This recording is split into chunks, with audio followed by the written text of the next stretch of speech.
이사야 43장 1절. 야곱아, 너를 창조하신 여호와께서 지금 말씀하시느니라. 이스라엘아, 너를 지으신 이가 말씀하시느니라. 너는 두려워하지 말라. 내가 너를 구속하였고 내가 너를 지명하여 불렀나니 너는 내 것이라.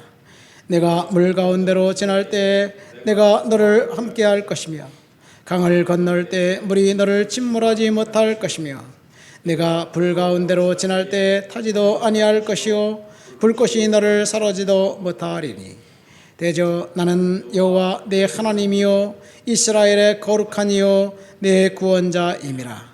내가 애굽을 너의 속량물로 구스와 스바를 너를 대신하여 주었노라. 내가 내 눈을 보배롭고 존귀하며 내가 너를 사랑하였은즉 내가 내 대신 사람들을 내어주며 백성들이 내 생명을 대신하리니 두려워하지 말라. 내가 너와 함께하며 내 자손을 동쪽에서부터 오게 하며 서쪽에서부터 너를 모을 것이며. 아멘. 하나님께서 이사야 선지자를 통해서 저와 여러분들에게 주는 말씀은 두려워하지 말라는 말씀입니다.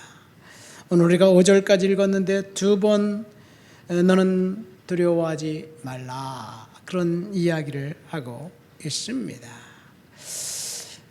이사야 선지자를 통해서 유다 백성들에게 하고 있는 말씀이지만 이 말씀은 하나님이 저와 여러분들에게 하신 말씀입니다. 오늘 본문에 보면 두려워하지 말 이유가 두 가지가 있습니다. 첫 번째, 하나님이 저와 여러분들의 이름을 지명하여 불렀기 때문입니다. 1절. 두 번째 이유는 내 자손을 동서남북 사방에서부터 모을 것이다. 그래서 이제 너는 흩어질 것이 아니라 흩어짐을 면하고 다시 이제 모이게 될 것이다 라는 이야기입니다. 이사야 선지자하면 무엇이 생각납니까? 이사야 책 자체가 너무나 방대해서 사실 읽기조차도 어떨 땐 부담스럽기도 합니다. 그 내용을 전체적으로 보면 두 부분으로 나뉘어 있습니다. 첫 번째 부분은 이제 이사야 선지자를 통해서 심판을 선언한 말씀입니다. 심판을 선언한 말씀이 39장까지 나와 있어요. 두 번째 부분은 40장부터 회복을 이야기하고 있습니다. 심판과 회복에 대한 이야기. 심판은 왜 심판받느냐? 죄 때문에 그렇습니다. 하나님 앞에 범죄해서 이제 하나님을 멸시하고 우상 숭배했던 그 백성들을 심판하는 거예요. 이사야 선지자가 그렇도록 외쳤지만 결국 유다는 므낫세를 비롯해서 끝까지 우상 숭배를 하고 하나님을 멸시합니다. 하나님을 떠납니다. 희한하게도 히스기야 왕이라는 왕이 그 재임했을 당시 약 15년 정도는 14년간은 안전해요. 14년간 안전해. 근데 15년간 죽을 병에서 살아나고 난 다음에 히스기야 이야기는 성경에 나와 있지 않습니다. 왜 나와 있지 않을까요? 그냥 편안하게 잘 살았다는 이야기죠. 특별히 기록될 그런 것도 없다는 이야기이지요. 그래서 14년간 무슨 일이 있었는데 히스기야 왕이 되고 난 다음 한 2년 정도, 2, 3년여간에 북왕국 이스라엘이 멸망당합니다. 아수르에게 완전히 깨져서 멸망당해요. 지구상에서 없어집니다. 그리고 아수르는 유다까지 점령하려고 성읍 서너 개를 점령하고 예루살렘을 공격해 옵니다. 외부적인 공격에 히스기야 왕은 하나님 앞에 기도할 수밖에 없었습니다. 성전에 찾아가서 기도하고, 그리고 랍사기가 이제 아수르 왕이 보낸 선전 포고문 조롱하는 편지를 성전에 갖고 나가서 기도하면서 하나님 긍휼히 여겨 주옵소서, 그렇게 하나님 앞에 기도할 때 하나님이 결국 기도를 들으시고 그날 밤 아수르 군사 18만 5천 명이 송장이 되어버려 죽습니다. 참 희한한 일이 벌어집니다. 하나님께서 하셨어요. 그리고 아수르 왕은 본국에 돌아갔다가 신전에서 살해당해 죽습니다. 모반을 당해 죽습니다. 그리고 그 이후 아수르는 서서히 몰락해가면서 바벨론이라는 나라가 이제 그 나라를 집어삼키고 등장합니다. 자, 전쟁의 위기 상황 가운데 있을 때 하나님을 찾았어요. 죽을 병이 들었을 때 하나님을 찾았습니다. 하나님 앞에 살려달라고 애걸복걸하고 기도할 때 하나님이 생명을 15년간 연장시켜 주었어요. 그 생명 연장된 다음 3년 후에 낳은 아들이 므낫세고 그 아들이 나중에 왕이 되어 유다는 철저히 우상 숭배로 빠져듭니다. 히스기야 왕의 아버지 아하스는 잔인한 사람이었습니다. 몰렉에게 인신제사를 드리는데 심취했던 왕이었어요. 그 아버지가 조금만 더 살았다면 히스기야도 제물이 되어서 죽을 판이었습니다. 그러니까 어렸을 때부터 히스기야는 두려움에 벌벌 떨면서 살았어요. 그런데 하나님을 열심히 찾고 믿었지만 평안해지자 결국은 하나님을 찾았는지 안 찾았는지 모르겠습니다. 성경에 나와 있지 않습니다. 이사야 선지자 때 이야기입니다. 히스기야 왕이 위기를 닥치자 선지자의 이야기를 듣고 그리고 하나님 앞에 기도했지만 위기가 끝나고 난 다음에는 그의 이야기가 나와 있지 않아요. 자, 이것이 이사야 선지자 때 있었던 이야기입니다. 그리고 이사야 선지자는 므낫세 왕에 의해서 이제 살해당해 죽습니다. 불운한 선지자입니다. 왕의 그 잘못을 지적하다가 결국은 왕의 눈 밖에 나서 죽어요. 그런데 이사야 선지자가 유다가 멸망당할 것을 예언하면서 거기에서 끝나는 것이 아니라 다시 희망을 선포하는데 40장부터 끝장까지는 희망에 대한 이야기입니다. 오늘 우리가 읽은 본문 43장이니까 희망에 대한 이야기입니다. 첫 번째 희망은 뭐냐? 두려워하지 말라는 이야기입니다.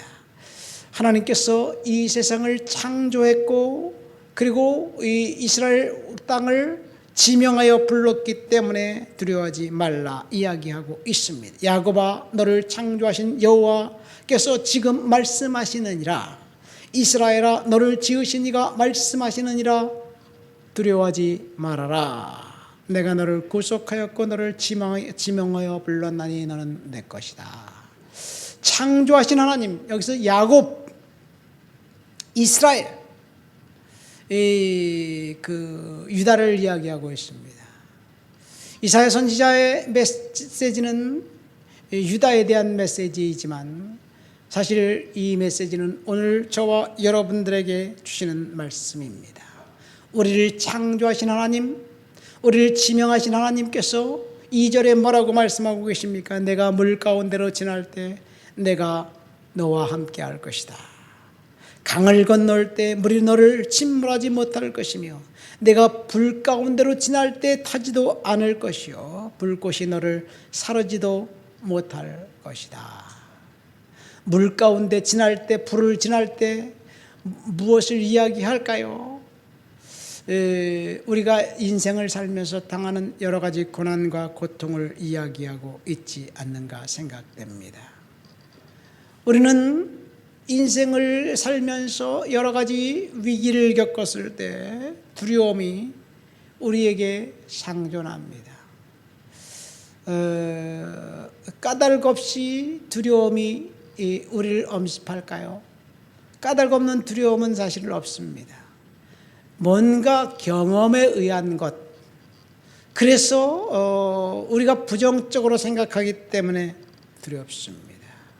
사실 우리가 두려워해야 될 것은, 무서워해야 될 것은 죄를 무서워하고 죄가 가져다 주는 저주에 대해서 우리는 두려워해야 되는데 사실 사람들이 죄를 무서워하지 않아요. 죄는 쉽게 짓습니다. 죄는 쉽게 지은 이유는 죄가 매력적이기 때문에 그래요. 눈 한번 딱 감고 죄를 지면 돈이 들어오는데 그 이익이 우리의 눈을 가리면 거짓말도 서슴지 않고 하는 거예요. 눈 한번 딱 감고 음란한 짓을 저지르면 쾌락이 우리의 육신을 간질간질하는데, 그래서 죄는 매력적입니다. 처음에 죄는 매력적이지만 그것에 우리가 빠져들면 결국 죄가 우리를 영혼을 이제 콱 붙들어서 덫을 놓아서 자유를 상실하게 만드는 거예요. 과거에 지은 죄, 그것이 뒷덜목을 잡아가지고 결국은 이 자유를 상실하게 만들어요. 이것이 죄의 역할입니다. 그래서 사탄이 달콤한 유혹으로 우리를 죄를 짓도록 만드는 거예요. 왜? 멸망과 저주에 빠지게 하려고 사단이 그러는 거예요. 여러분, 우리는 죄를 두려워해야 될 줄 믿습니다. 죄를 두려워하고, 그리고 하나님을 두려워해야 합니다. 두 번째는, 하나님을 두려워한다는 말은 하나님을 경외한다는 이야기입니다. 성경은 하나님을 경외하라고 이야기하고 있습니다.